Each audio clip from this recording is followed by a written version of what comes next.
Hi everybody, welcome to another General Interest SharkNet webinar. The topic today is Programming with Witty, C++ Web Toolkit. My name is Armin Sovani and I am with SharkNet based on University of Ontario Institute of Technology. And this is my email here, so if there is a question in your mind after this talk is over, you can contact me directly. Today, first I introduce Witty and its features, then I demonstrate a typical publicly available web application that I developed myself using Witty to give you an idea of what you can achieve by programming with Witty. Next, I walk you through the step and the installation procedure on different platforms. Once we have our Witty setup ready, we develop our first bare bones web application as a hello world. Then by learning about signals and slots, we start to add more functionality and making it interactive. If we have time, I walk you through some interesting examples in Witty's widget gallery. At the end, I introduce some Witty variants for those of you interested in other programming languages. For this webinar, I have to assume that you have a little bit of familiarity with C++ programming, but no experience in HTML, cascading style sheets, or JavaScript is necessary. So let's first see what is Witty and what you can do with it.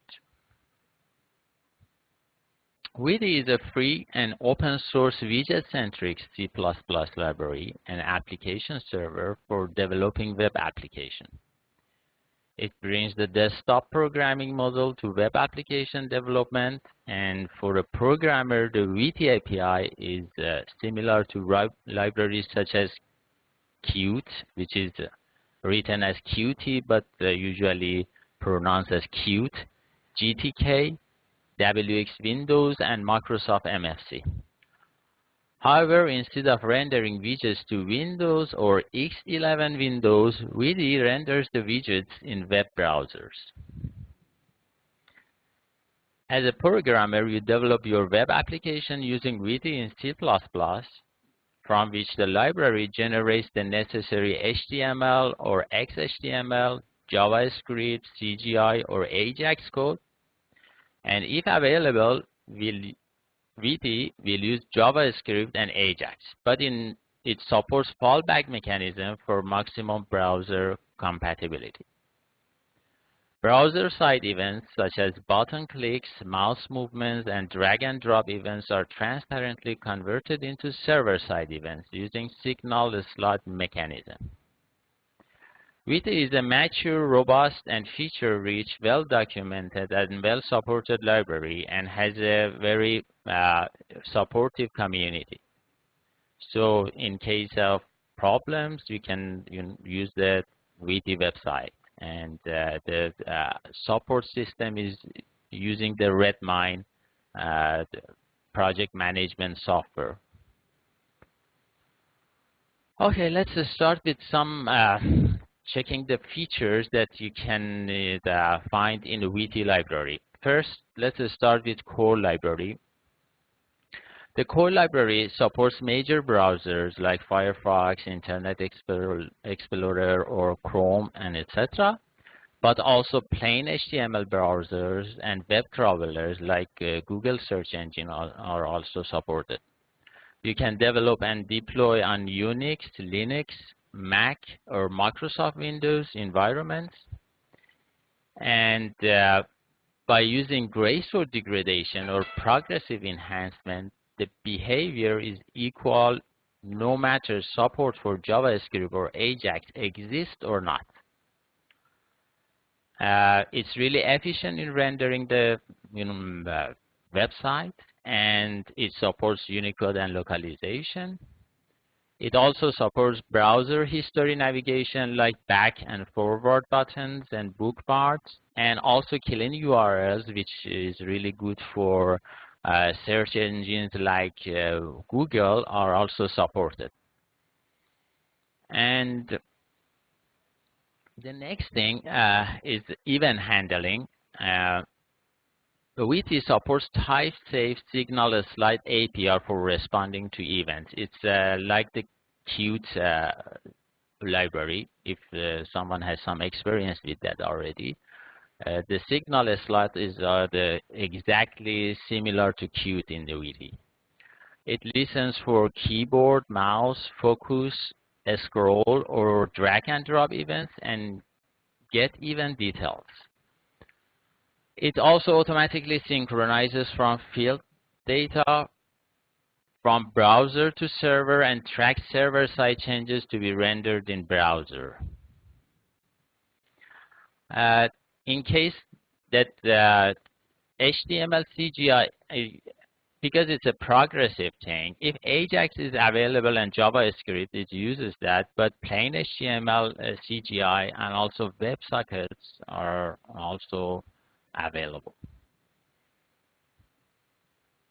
One good thing about the WITI is the native painting system. WITI has a unified 2D painting API which uses the browser's native graphics support.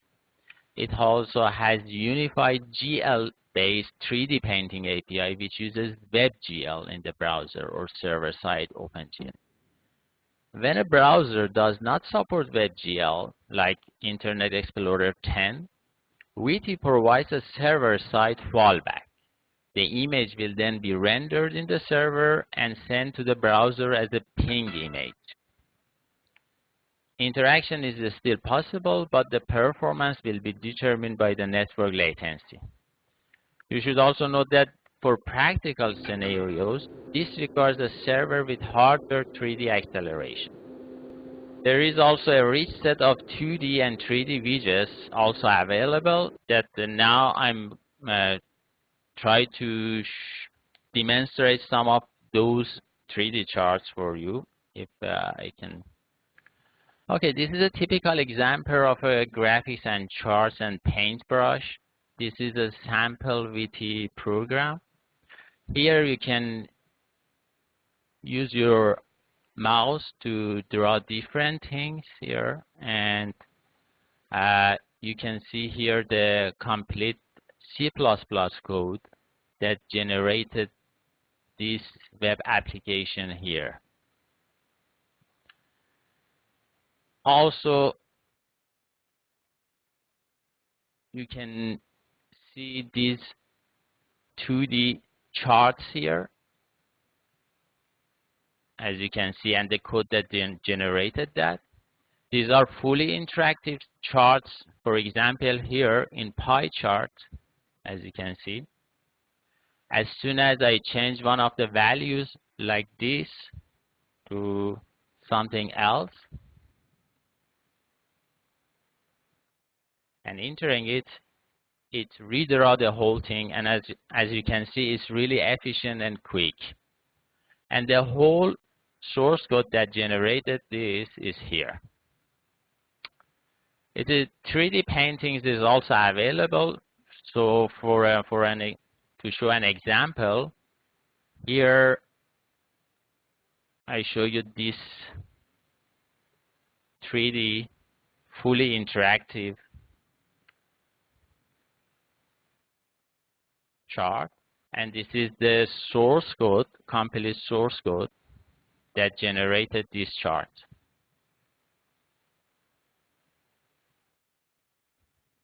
And this is another 3D category chart that is fully interactive to users. And also you can see the whole WITI source code that generated that. So one of the good things about the WITI is that it has out-of-the-box security. It supports kernel-level memory protection, which protects against privacy issues arising from programming bugs, and also supports encryption and server authentication using secure socket layers or SSL, and also transport layer security through HTTPS. If you use HTTPS, all the connections between the client and server will be encoded. It also supports built-in cross-site scripting prevention. Uh, Render text is always filtered against potentially malicious code, making XSS attacks against VT application close to impossible. It is not vulnerable to cross-site request forgery or CSRF because cookies for session tracking are optional. And even when used, they are never solely relied for requests that trigger event handling code. It's not vulnerable to breaking the application logic by escaping to a particular URL, since only those events exposed in the interface can be triggered. And session hijacking mitigation and risk prevention is also supported. It also includes denial of service attack mitigation. There is also a built-in authentication module, which is good for getting user interface, user information, and it supports third-party identity providers using O authorization version 2 and later OpenID Connect. One good thing about the Witty is that it's already included an object relational mapping library called Witty DBO. It's a self-contained library which implements object relational mapping and is a convenient way to interact with SQL databases from C++. This feature is important because most serious web applications usually require a database backend. DBO maps many-to-one and many-to-many relations to STL-compatible collections. It provides a schema generation. Each session tracks dirty objects and provides a first-level cache. It has a flexible querying which can query individual fields, objects, or tuples of any of these using Boost Tuple. It comes with SQLite 3, Firebird, MySQL, and PostgreSQL backends, and an Oracle backend is also available on request.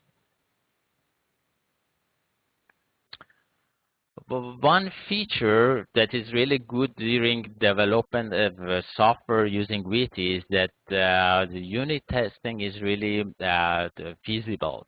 With Witty, event handling code constructs and manipulates a widget tree, which can easily be inspected by test code.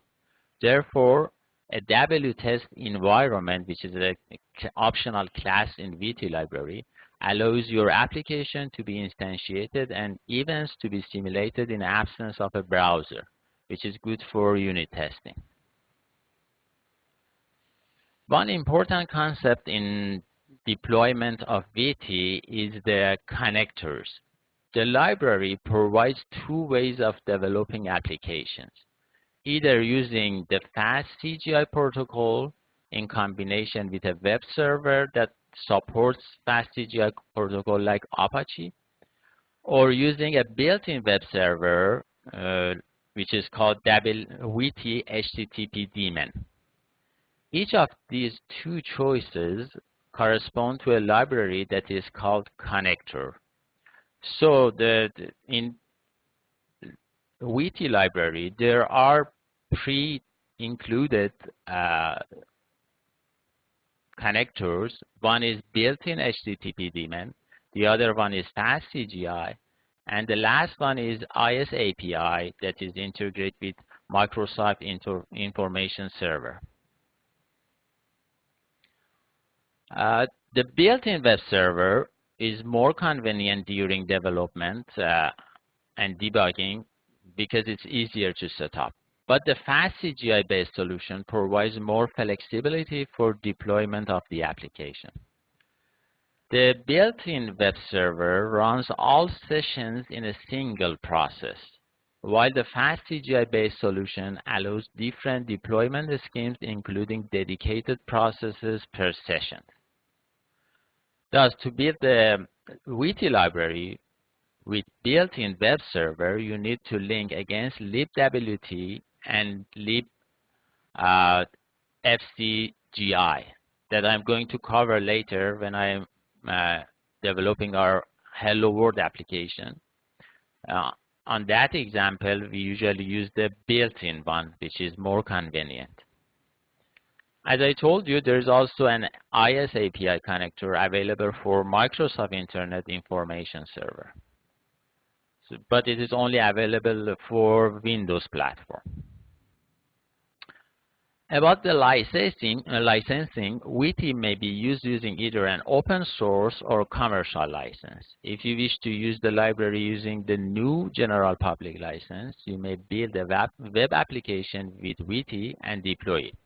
But based on the terms of the GPL, you should make the source code available to anyone who you give the application for installing on its own server. In other words, if connecting to a public server is the only way to run your application, there is no need to make the source code available. But for the commercial license, there is no such a limitation.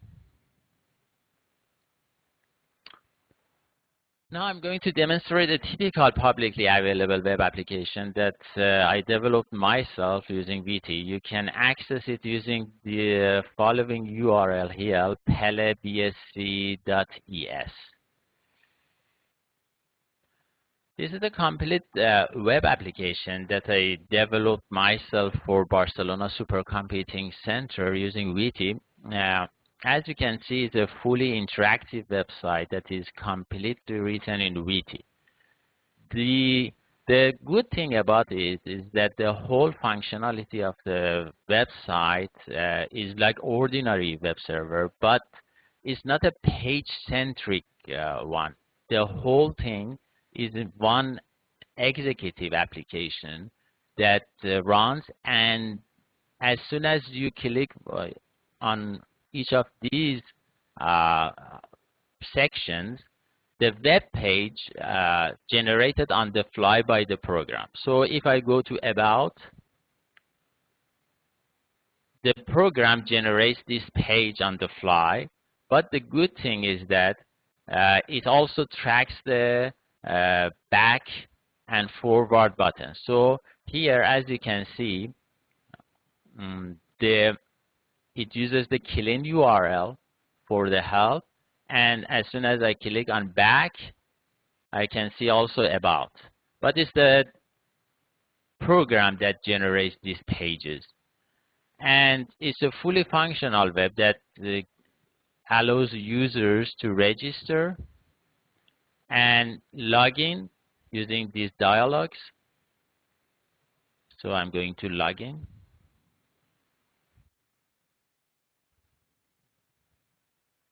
And as soon as I log in, I can monitor all the jobs for this special application, because this application is developed to submit molecular Monte Carlo simulations to the server and then monitor the running and those things.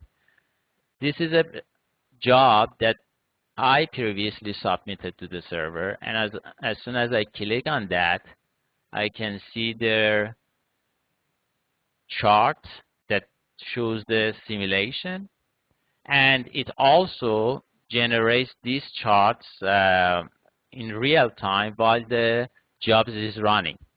This is already submitted jobs, so it's already finished, but you can also add a new job, and as soon as the job starts to run on the compute cluster, it shows the running simulation.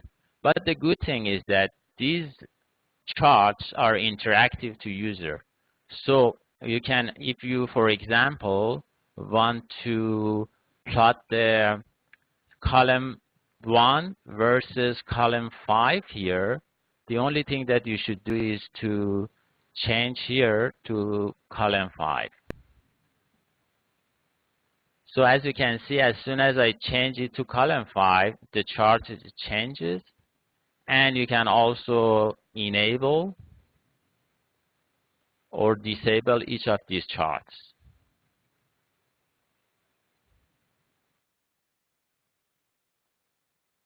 And And you can also change the resolution. For example, if I want to have a bigger chart or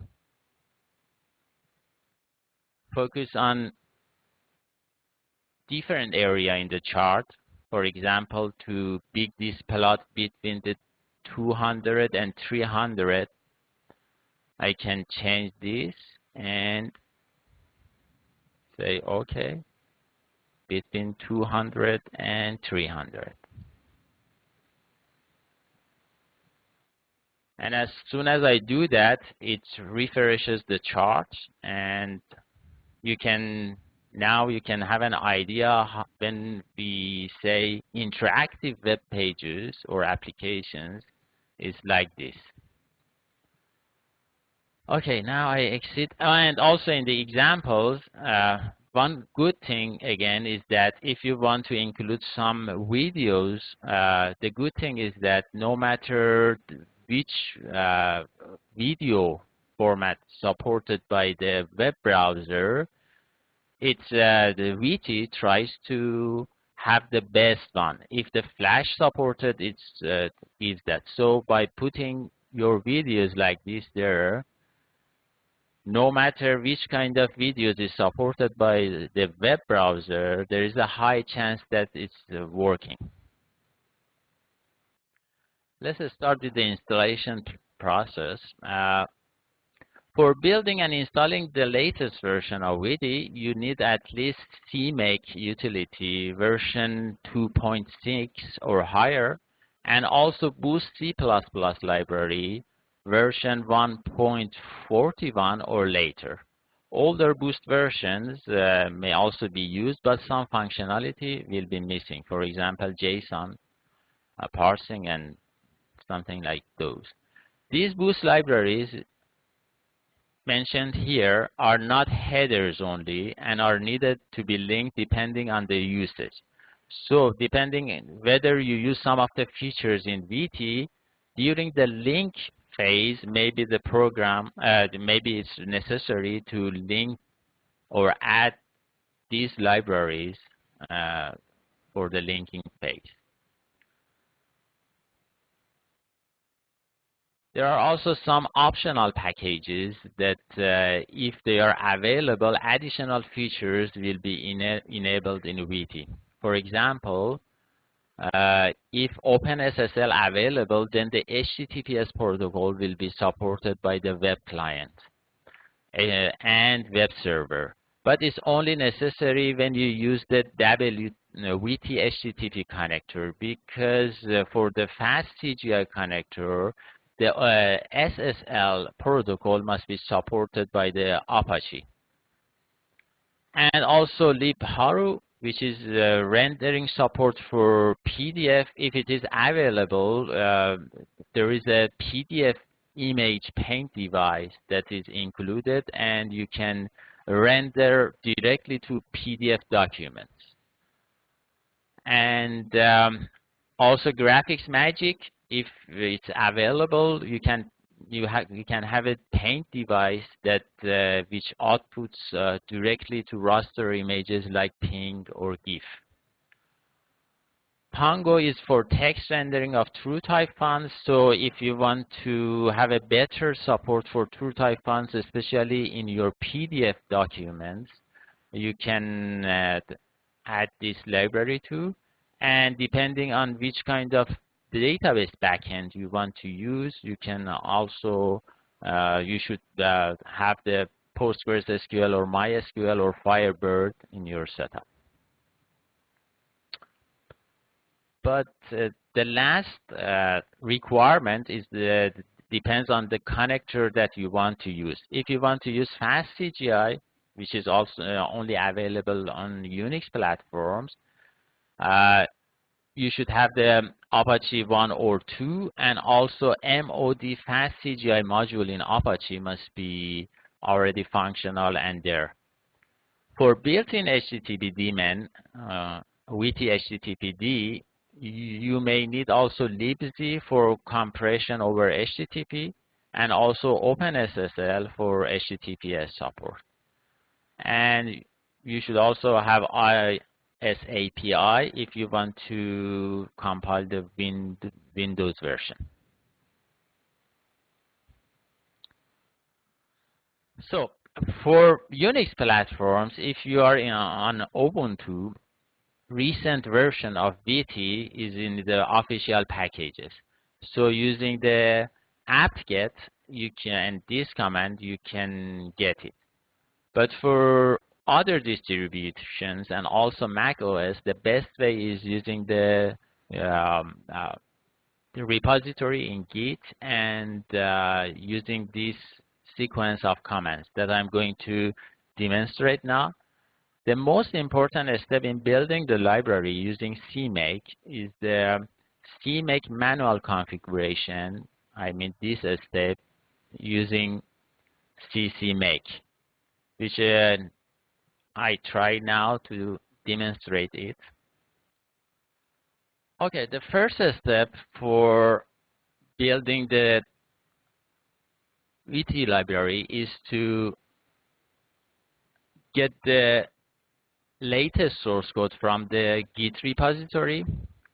After that, it's going to be in the VT folder, which then change to VT and make a directory named build, and then change to that directory. And now we can CMake like this.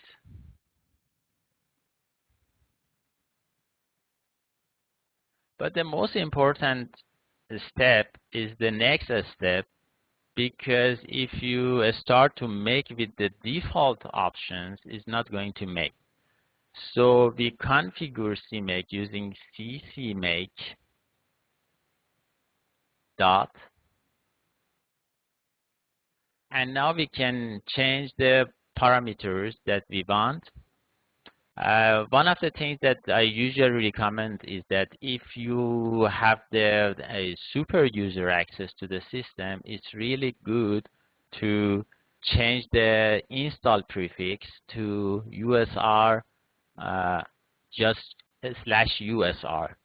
By doing that, because VT is a library, the whole library can be linked directly, and system can have know already where is your dynamic link libraries. But if you choose to choose another folder here, like USR local, it's important that later you add the path to the LD library path and then run ldconfig as a user's super user. For this time, I only use a /USR, and if you want the debug version also, you can include it here by on or off. Here you can say which kind of database backend you want. MySQL is on, and also OpenGL is good, but you can off some of these things, for instance, if you don't want them. And one important step here is the example connector. If you want to run the examples that is already made, it's better to use the VT HTTP connector for that.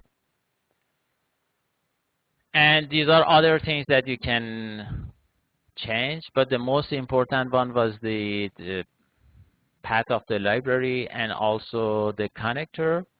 I disabled the FCPG fast CGI connector usually if I don't want to include the Apache one. And after doing that, you can press C to configure, then E, and then press G to generate an exit. Now you can first make the library, and especially if you choose a system directory like a /USR, it's important to sudo to the super user and then make install. So after this step, which I stop it, you can type, and the building process complete, you can type make install to install in the directory. After the install, because I've already done that, the building process takes about, I don't know, 10 minutes. I already done that, and when you, for the directory, I chose USL local lib. If you do that and then go to VT directory, all the examples are here. By changing to the examples directory, you can run examples and check them. For example, here I run one of the samples. Let me try the WebGL one. Here, after building the library with examples, you can have the complete executive here by just running WebGL and enter. You can run the standalone server. As you can see, when you run a standalone server, my pointer is not good here, but the complete web server log comes to your screen, but you can redirect it if you want. So as you can see here, the web server is started and ready. The next step is running a web browser, and as you can see, the default port is 0.00, and the default IP address is 0.0.0, and the default port is 8080. So by connecting to that, here, I have it already here. You can see the WebGL example here, which is interactive. And here you have the shaders, fragment shader and vertex shader, that you can change them and see the results. For example, if I change the ambient light here to something else, like I change this one to 8. By updating the shader,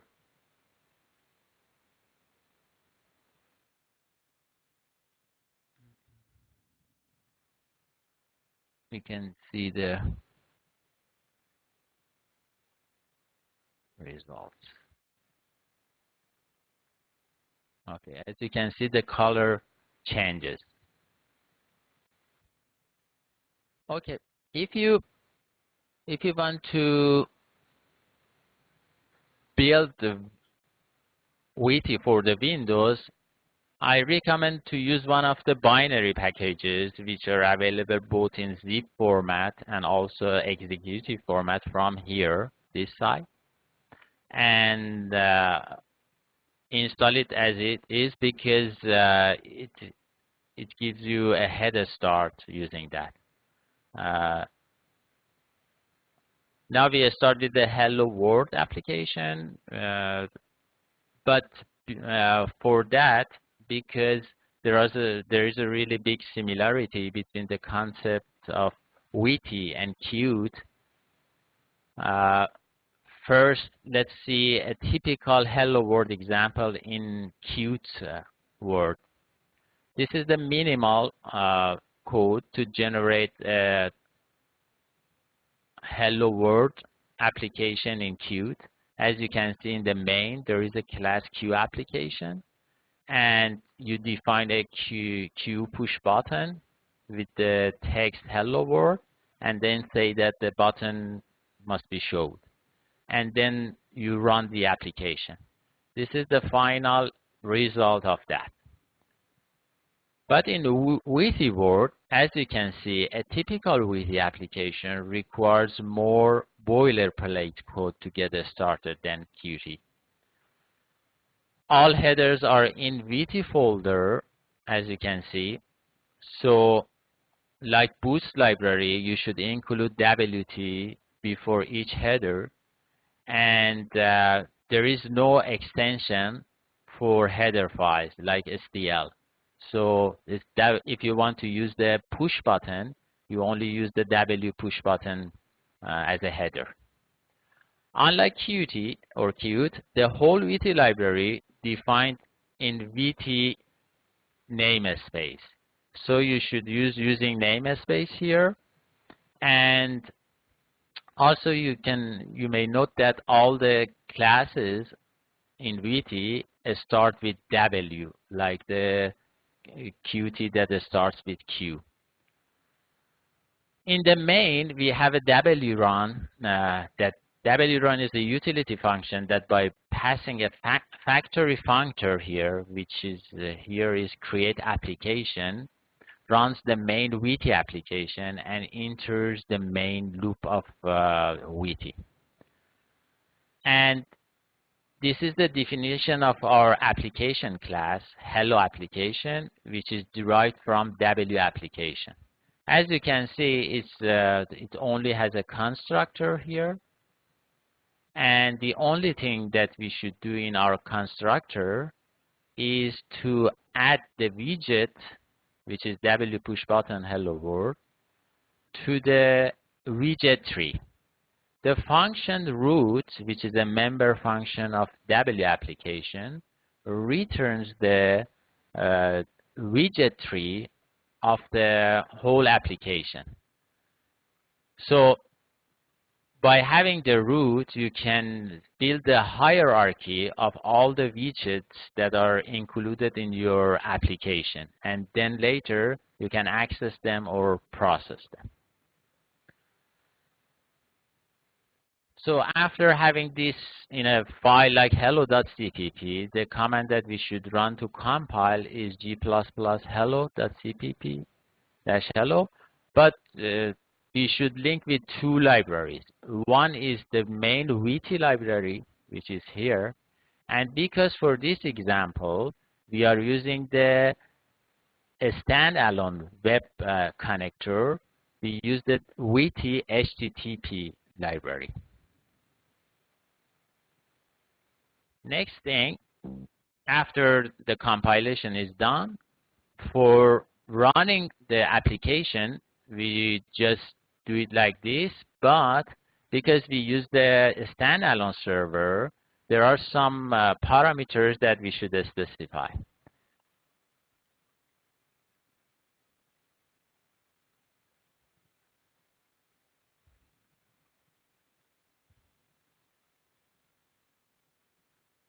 Okay, here I have the application already compiled.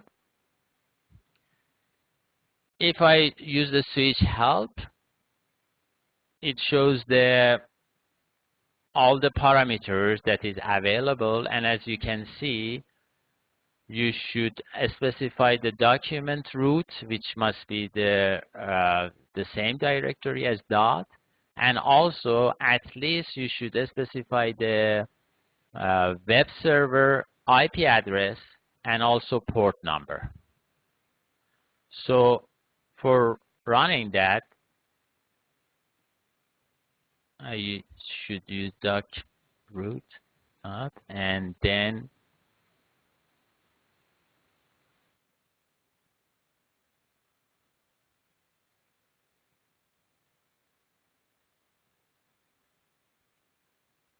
HTTPS address, which is 0000, and then HTTP port, which must be, I say, 8080. And sorry for that.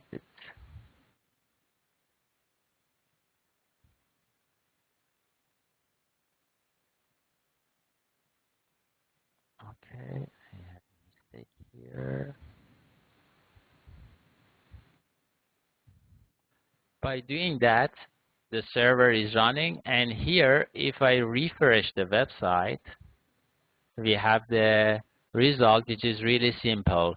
a hello world button that by clicking on that, it nothing happens. So in next step, we try to put some functionality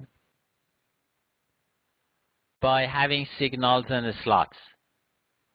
So a signal is a message that an object can send, most of the time to inform of a status change. And here, for example, for W push button, there are some signals like clicked, double clicked, checked, or unchecked. And the slot is a function that is used to respond to a signal. It can be ordinary function, member function, or C++11 lambdas. So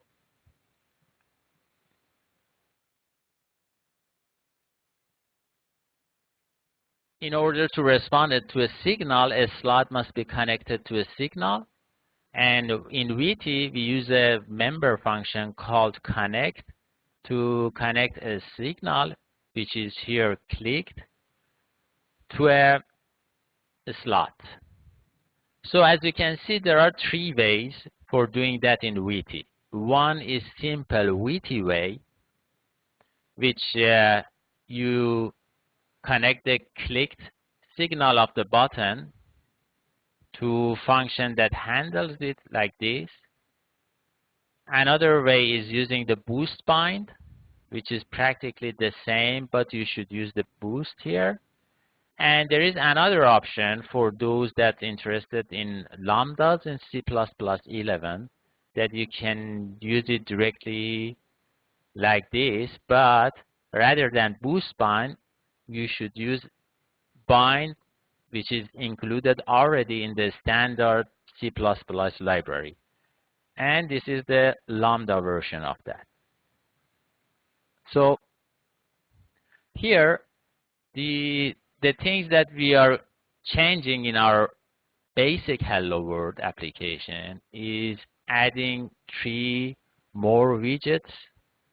One is line edit, the other one is a break, and a text widget.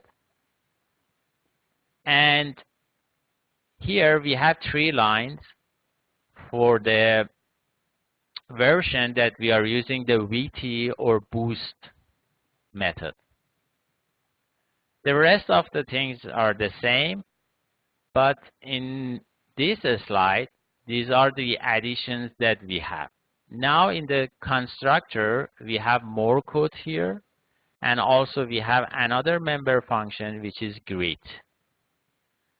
And it responds to clicking the button. So as you can see here, we have another additional function call which is set title.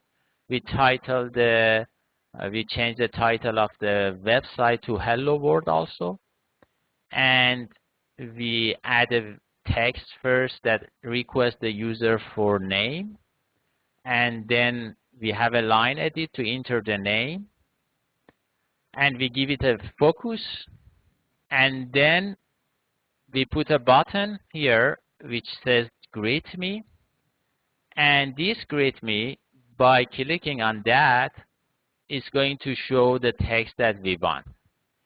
But here, as we can see, we can connect this to our function or the slot. But we should do it twice. One, when the function is clicked, here is called the greet function, which only just print the message hello there. And there is another one that we should do, because maybe user, rather than clicking on the button, press enter in the edit box. So we connect the same slot, which is greet, to that signal too. Here, compiling and linking is the same, but because we use the signals, we should also link with the boost signals library too.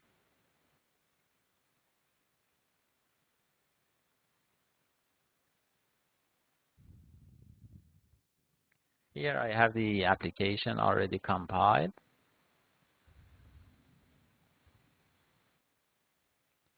So if I refresh the web server here, you see the results. As you can see, it asks the username, please, and I can put my name and then click on greet me, and it shows the text, hello, there Armin. But it's also possible that user, after typing the name, just press the enter button that I do now. And as you can see, this is the second instance of that. And we have hello there here. So last thing that I'm going to show is the Lambda version. If you already know the Lambda in C++11, there are kind of ad hoc functions that you can put in a block, and it has access to all the variables in that block. So in this version, we don't need any member functions, and this part of code remains intact. And the only thing that we should do here is that to define our greet as a Lambda. But because we want to use this greet twice, one for this slot, this signal interpressed, and another for click, we define our Lambda as a variable and assign it to greet using the newly added keyword in C++11 auto. So by using that, we have our greet, and we bind this greet to these signals, and the output is almost the same. But in linking process, the only thing, the compiling and linking, we should add also support for C++11 if we want to use this version. So next thing that I wanted to cover was widget gallery, but I think we ran out of time because, but I already showed some of the things. The only thing that I'm going to show now before I end my presentation is the web gallery site that we have already seen, but maybe it's better to have it again. Okay. By going to this site, there is lots of examples of different widgets and also all the codes here. For example, if you want to show a dialogues in your program, here is the code, and by clicking on jump, the dialog appears here, which only accept this kind of input, like A1 to Z99. So if I put something that is not acceptable, the OK button is not going to be enabled.